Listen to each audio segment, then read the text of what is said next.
If you practice these 5 tips regularly, I'm sure it will help your OCD to a great extent. आज OCD के C की बात करते हैं, यानी कि कंपल्शन की। तो कंपल्शंस क्या होते हैं? वो बिहेवियर्स, वो रिचुअल्स, वो न्यूट्रलाइजिंग सेफ्टी बिहेवियर जिसको लगता है आपको कि अगर मैं ये कर लूंगा तो मेरे थॉट्स बंद हो जाएंगे, मेरी घबराहट, बेचैनी, एंजाइटी, फियर, डिस्गस्ट, ये सब बंद हो जाएगा मेरे दिमाग में से, और हो भी जाता है, लेकिन टेम्परेरीली। कीवर्ड है टेम्परेरीली। तो क्या आप टेम्परेरी चीज के लिए बार बार अपने आप को उसी साइकिल में डालना चाहते हो? आई विश कि आपका जवाब नहीं होगा। अब मैं आपको बताता हूं 5 ऐसी चीजें जिससे आप अपने कंपल्शंस को रोक सकते हो। तो नंबर 1, रिचुअल डिले। ये बहुत ही पॉपुलर मेथड है। तो नंबर 1 है रिचुअल डिले। बहुत ही पॉपुलर मेथड है। इसमें क्या करते हो? 5 मिनट, 10 मिनट, 15 मिनट अपने रिचुअल को, अपने सेफ्टी बिहेवियर को, जैसे कि hand washing, saying sorry, touching things, doing this action, doing that action, reassurance, rechecking, इसको आप 5-10 मिनट डिले करते जाते हो। अभी करता हूँ 5 मिनट, 10 मिनट, घड़ी देखो, 5 मिनट, 10 मिनट, डिले करते जाओ, करते जाओ, करते जाओ। जितना डिले करोगे उतना अर्ज कम होती जाएगी एंड इवेंचुअली आपका मन ही नहीं करेगा। So that is the first tip from my side. Second thing है doing a less satisfying version of your compulsions. यानी कि एग्जाम्पल देता हूँ, मान लो आपका कंपल्शन है बार बार हाथ धोना, रगड़ रगड़ के हाथ धोना, एक पैटर्न में हाथ धोना, ठीक है? तो आपको क्या करना है? आपको हाथ तो धोने, लेकिन पूरी तरीके से नहीं। अगर आप जा भी रहे हो तो मान लो आपने सिर्फ फिंगर टिप्स धो लिए और आप बाहर आ गए। You don't spend much time. आपने वो एक्टिविटी तो करी, लेकिन उसका एक लेस सेटिस्फाइंग वर्जन किया। पूरी तरह सेटिस्फैक्शन नहीं लिया आपने अच्छी तरीके से करके। या आपको कोई आइटम टच करने का मन कर रहा है कि अगर ऐसा कर दूंगा तो इसको छू लिया मैंने पर्टिकुलर चीज को तो मेरा थॉट चला जाएगा।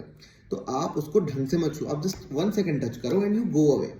Less satisfying version of your compulsion, याद रखिएगा, और खुद डिसाइड करिए कि लेस सेटिस्फाइंग आप अपने कंपल्शन को कैसे बनाएंगे। नंबर 3, क्या कर सकते हो? Going back to the zero. ये क्या है? मान लो आपने गलती से भूल चूक में आकर कंपल्शन कर भी लिया। भूल चूक क्यों कह रहा हूं? क्योंकि कंपल्शन करना सबसे बड़ी गलती है हमारी ओसीडी के अंदर।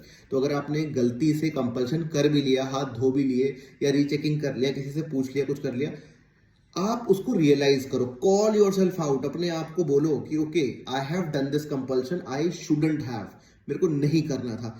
And then go to square one. दोबारा अपने आप को उस अनसर्टेनिटी में ले जाओ। मान लो हाथ धो लिए आपने, वापस अपने हाथ को उस जगह लगाओ जहां पे आपको लगा था कि एक्चुअली में हाथ कंटामिनेट हो गए। फिर से दिमाग में उस थॉट को लेकर आओ कि नहीं, I don't want to avoid it. Go back to the square one.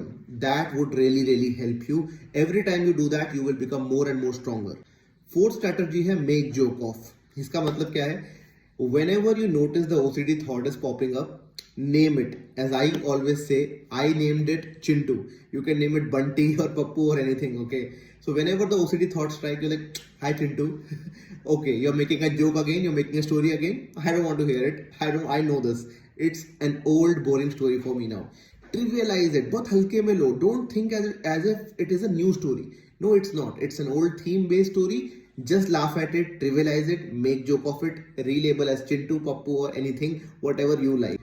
Last tip मेरी तरफ से ये है कि जब भी आप कोई कंपल्शन करने का मन कर रहा है आपको, just pause for 9 seconds. Pause for 9 seconds, don't do it. मन कर रहा है कंपल्शन करने का, एक स्टेप आगे गए तो कंपल्शन हो जाएगा, स्टॉप देयर। 1 2 3 4 5 6 7 8 9 सेकेंड्स रुको। उसके बाद डिसाइड करो, अपने आप से पूछो एक सवाल कि अगर मैं ओसीडी फ्री होता तो क्या तब भी मैं ये करता? Would I be doing it if I am OCD free? And whatever the answer pops up the first time, do that. Choose that option. Suppose आपको दिमाग में आता कि सपोज मैं हाथ धोने जा रहा हूँ और मेरे दिमाग में आया कि क्या अगर मैं OCD फ्री होता तो भी दोबारा हाथ धोता, और आंसर है नहीं, तो okay, choose that, go towards that, not towards this. Go towards that option, that recovery focused action. Go ahead, follow your recovery goal and keep beating OCD like a pro. Alright, I'll see you in the next video. Subscribe to the channel, like the video and share it with everyone who is suffering.